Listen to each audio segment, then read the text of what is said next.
Hi, this is Trevor, and it is Wednesday, September 30th, 2015, and this is the last card in our Card of the Week series. Over the last year and more, we've been covering a card a week, and they've just been random thoughts on different cards and some of my experience in working with them. It's been delightful, and I'm going to be continuing to post videos. The new series has already begun, and it's titled Food for Thought. And that's going to free me to talk about things like tarot and maybe some card combinations and things like that, as well as aspects of intuitive work from what I learned in the very early days from some readers who had more of a tradition that went back into kind of more the fortune teller style. This was just before the New Age boom really came to our town. And there were some delightful older readers that I knew at that time who were deeply intuitive, very respectful of their work, but they also knew a little bit about the Carnie tradition. And there's lots of fun stories that I want to share and relate around that, as well as, again, other areas that I find inspiring. Well, I don't have to shuffle the cards, they're just being one. And it's such a beautiful card for us to be completing the series with because it is a 10, and it is the 10 of Cups. And tens, just like position 10, and remember, I've said throughout this series that we can look and make association from the numeric value of the cards to the positions in the traditional layout, the very popular layout, the Celtic cross. And position 10 is kind of the culmination of the preceding cards, what's producing kind of a completion or an end result. And the tens in the tarot deck can oftentimes be also representing that sense of a culmination, things really coming together. And what a beautiful symbol.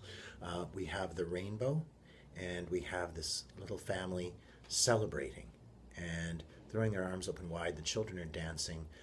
There's a tremendous feeling of just wonder and awe. And it is a rainbow. And in order to have a rainbow, you have to have a little rain. So that's interesting. There's some people who think that, they've had a storm, so they're entitled to their rainbow.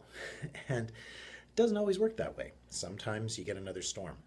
And interestingly enough, I've found through reading and through the experience of talking to people and interacting with people what makes a card come up. And that helps us to understand really the meaning of the card. I think sometimes that they could have put any kind of powerful, beautiful force of nature on this card, and this family would be celebrating. Have you ever seen a beautiful storm and been able to appreciate it? Or when you're looking at a wonderful sunset, or the aurora borealis. We get incredible northern lights here in this part of Canada. And that partly ties into that sense of being able to just be open to the moment, that tremendous sense of celebration of something that is just natural. And it is a card of happiness. I had a little trouble with this card because there was at one time that thought that it is the promise that there will not be, another flood or another storm. Yeah, well, life is sometimes going to throw us another flood or another storm.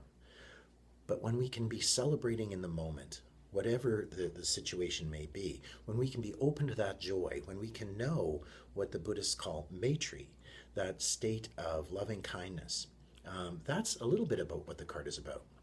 One time I remember quite clearly, I was riding in a car with some friends and their kids, and I had a lot on my mind, a lot of pressure. And their daughter looked out the window and said, "Oh, look, there's a rainbow." And I remember thinking, oh, great, somebody else is getting their rainbow. And I caught myself and I went, why am I not letting myself feel entitled to this wonder and this joy? And her enthusiasm rubbed off on me a little bit, and I was able to enjoy that rainbow. So when we look at the work we do in terms of looking at things within ourselves and in our situations and the lessons we move through, and tarot is one of the helpful tools that can help us to do that. The Ten of Cups is kind of the payoff, the ability to have our cares, to have our concerns, but to be able to be present and joyful in terms of things that can sometimes just come out of left field. So I just think this is such a wonderful completion card for our series. I will be continuing to post more, and like I said, watch for the Food for Thought series that will be continuing on this YouTube channel. And if you're interested in booking a reading with me, by all means, check out my information. I always include the link to my website underneath these videos at trevorsense.com. That gives you information on how to book an appointment with me in person or some other facets of how I am available. I look forward to sharing with you further, and enjoy.